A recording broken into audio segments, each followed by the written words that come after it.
বাচ্চার স্মৃতিশক্তি হবে তুখর, গরম ভাতে খাওয়ান এই জিনিস।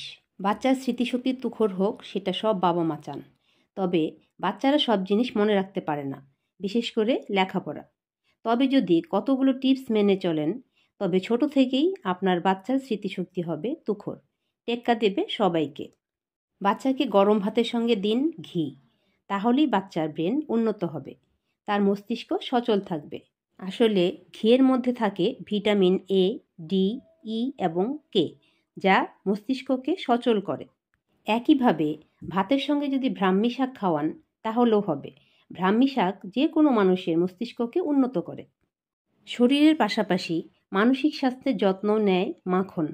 মাখন খেলে ব্রেনে কোনো জিনিস ধরে রাখার ক্ষমতা বাড়িয়ে দেয়। ঘি ও মাখনের মধ্যে থাকে অ্যান্টিঅক্সিডেন্ট, যা অন্য খাবার থেকে ভিটামিন ও খনিজ শোষণ করে শরীরকে রোগ প্রতিরোধে সক্ষম করে তোলে।